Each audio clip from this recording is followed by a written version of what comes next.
Hello viewers, welcome back to our channel বিনোদন বিচিত্রা। বলিউড ইন্ডাস্ট্রিতে বিনোদ খান্না একজন স্টার এবং একজন রাজনীতিবিদ হিসেবে অনেক খ্যাতি অর্জন করেছেন। তিনি এমন একটি স্থান অর্জন করেছিলেন যে সবাই তাকে সুপারস্টার বলেই সম্মান দিতেন। তিনি তার সময়ের এমন একজন অভিনেতা ছিলেন যে কিনা সবার জন্য একাই 100 ছিলেন। বিনোদ খান্না 70 বছর বয়সে মারাত্মক ক্যান্সারে আক্রান্ত হয়ে পড়েন। তিনি আজ আর আমাদের মধ্যে বেঁচে নেই। আজও তাকে সবাই অনেক মনে করেন। তার সাথে জড়িত এমন অনেক ঘটনা আছে যেগুলো প্রায় সময় চর্চায় চলে আসে। তার মধ্যে মাধুরী দীক্ষিতের সাথেও তার অনেক কন্ট্রোভার্সি যুক্ত। মাধুরী দীক্ষিত তার ক্যারিয়ার শুরুর দিকে একদমই ফ্লপ ছিলেন, কিন্তু ধীরে ধীরে সময় অতিবাহিত হওয়ার সাথে সাথে তিনি অনেক সফলতা অর্জন করেন। 1984 সালের ফিল্ম দয়াবানে তাকে দেখা যায়। দয়াবান ফিল্ম করার আগে পর্যন্ত মাধুরী দীক্ষিত অনেক ফ্লপ ফিল্ম দিয়েছিলেন, কিন্তু দয়াবান ফিল্মে বিনোদ খান্নার সাথে বোল্ড সিনে কাজ করার পর তিনি অনেক চর্চায় এসে পড়েছিলেন। আবোধ ফিল্মের মাধ্যমে মাধুরী দীক্ষিত বলিউড ইন্ডাস্ট্রিতে ডেবিউ করেন, কিন্তু বিনোদ খান্নার সাথে দয়াবান ফিল্মে তার করা বোল্ড সিন তাকে রাতারাতি স্টার বানিয়ে দেয়। তখনকার সময় মাধুরী দীক্ষিতকে লেডি অমিতাভ বলা হতো। বলিউড ইন্ডাস্ট্রিতে একটি বেঞ্চমার্ক ছিল, কেননা দয়াবান এমন ফিল্ম যেটা 1 কোটির বেশি ইনকাম করে ফেলেছিল তখনকার সময়।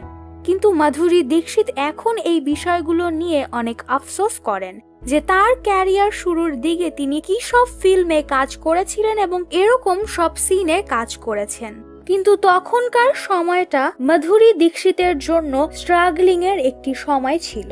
তিনি এমন একজন হিরোর সাথে বোল্ড সিন দিয়েছেন যে কিনা মাধুরী দীক্ষিতের থেকে বয়সে অনেক বড় ছিলেন। মাধুরী দীক্ষিত এই ফিল্মে বিনোদ খান্নার সাথে কিছু ইন্টিমেট সিন দেওয়ার সাথে সাথে লিপলক সিনও করেছিলেন, কিন্তু যখন ফিল্ম রিলিজ হয় তখন এই সিনগুলো নিয়েই বেশি চর্চা হয়, বেশি কন্ট্রোভার্সি ক্রিয়েট হয়। আর এই কন্ট্রোভার্সি মাধুরী দীক্ষিতের অনেক আজব লাগতে শুরু করে।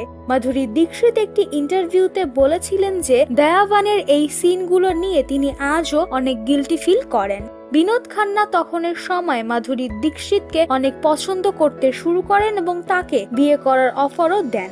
মাধুরী দীক্ষিত আরো বলেন যে বিনোদ খান্না এমন ভাবে সিনটির মধ্যে ঢুকে গিয়েছিলেন যে লিপলক সিনের সময় বিনোদ খান্না কামড় দিয়ে মাধুরী দীক্ষিতের ঠোঁট কেটে ফেলেছিলেন এবং তিনি এই সিনটি নিয়ে অনেক কান্নাও করেছিলেন।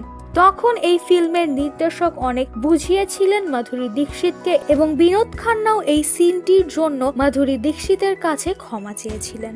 তো ভিউয়ার্স, এই ছিল সেই কন্ট্রোভার্সি বিনোদ খান্না এবং মাধুরী দীক্ষিতের ফিল্ম দয়াবানের। তো আপনার কাছে মাধুরী দীক্ষিত এবং বিনোদ খান্নার এই সিনটির সম্পর্কে কি ধারণা এবং কি মতামত অবশ্যই আমাদের কমেন্ট সেকশনে কমেন্ট করে জানাতে ভুলবেন না। ভিডিওটি ভালো লেগে থাকলে অবশ্যই লাইক এবং শেয়ার করুন। তার সাথে সাথে আপনি যদি আমাদের চ্যানেলে নতুন হয়ে থাকেন অবশ্যই সাবস্ক্রাইব করতে ভুলবেন না। পাশের বেল আইকনটি প্রেস করে রাখবেন যাতে বিনোদন বিচিত্রার সকল আপডেট সবার আগে আপনার কাছে পৌঁছে যায়। ধন্যবাদ।